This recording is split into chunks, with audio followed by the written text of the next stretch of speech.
Kamusta mga chong? Isang mabilisang updates lang para sa ating PBA updates. May pag-giveaway tayo para makasali. Ay like ang video, comment mo lang ang iyong paborito ko pa na player, mag-subscribe o natol notification bell.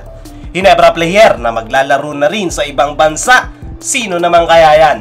Ngayon nga na maraming PBA players ang naglilipatan papunta ng Japan B-League, ay meron nga ding isang Hinebra player ang maglalaro ngayon overseas. At yan nga ay walang iba kundi itong kanilang backup center na si Mauricio na maglalaro sa ASEAN Super League. Kinumpirma nga yan ng source na ito na sinasabing former 2019 PBA Draft second overall pick Mauricio now play in Vietnam club Mekong United in the ASEAN Super League. Goods nga yan para kay Mauricio dahil simula nga nang mapunta ito sa PBA ay hindi nga ito nabigyan ng playing time para maipakita ang kanyang laro. Pero kung ako ang tatanungin mga chong, ay hindi talaga kaya-kayanin ni Mauricio ang PBA dahil nagkakaedad na nga ito at the same time ay mabagal nga itong gumalaw, parang pinaliit na Greg Slaughter. Kaya naman ngayong balik na ito sa Vietnam, doon ay may papakita niya ang kanyang laro na hindi niya naipakita sa PBA. At tignan na lang natin kung makakapagpasikat nga ba si Mauricio sa kanyang bagong koponan. At dito naman tayo sa isa pa nating balita.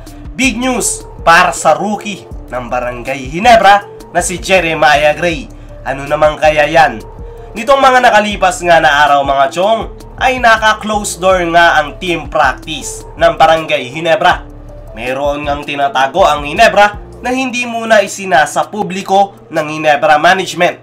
At ayon nga sa ating mga trusted source, ay bukod nga sa may tinatago ang Hinebra, ay mayroon ngang big news sa kanilang rookie na si Jeremiah Gray. Alam naman nating lahat mga chong, ang skills at talent nitong si Jeremiah Gray. Mabilis, may ball handling, outside shooting skills, at athletic nga rin ito. Halos parehas na parehas ng skill set ng kanilang resident import na si Justin Brownlee. Kaya naman, ang plano nga ngayon ni Coach Tim Cone ay ilagay ito sa kanyang starting 5 pagpasok ng Commissioner's Cup. Pero dahil nga sa injury na nakuha nito, ay marami nga ang nag-aalinlangan kung nandoon pa rin ba ang dating laro ni Jeremiah Gray. Sa ngayon nga mga chong, ay okay na itong si Jeremiah Gray.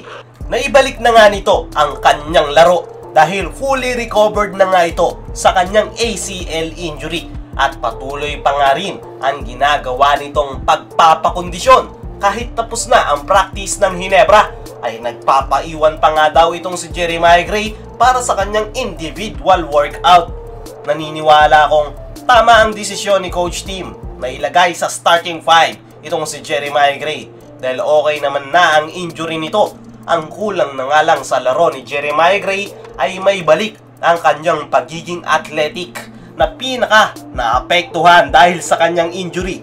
Pero overall ay goods na itong si Jeremiah Gray dahil ang pinaka-importante para kay Coach Tim Cone ay mayroong consistent outside shooting at kayang makasabay sa kanyang sistema.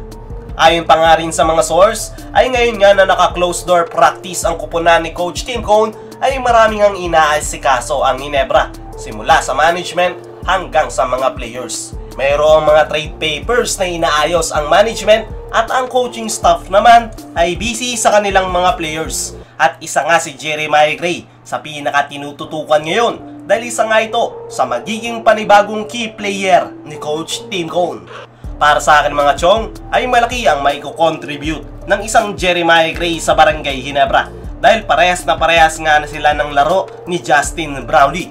Pangalawa ay naging mag-teammates na nga ang dalawang yan, kaya paniguradong magiging sakit sa ulo ng makakalaban ng Barangay Hinebra itong si Jeremiah Gray at Justin Brownlee.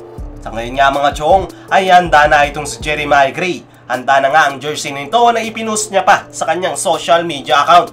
At tignan na lang natin pagpasok ng Commissioner's Cup kung magagawa nga bang matulungan ni Jeremiah Gray ang kanyang kupunan na mabawi ang Commissioner's Cup.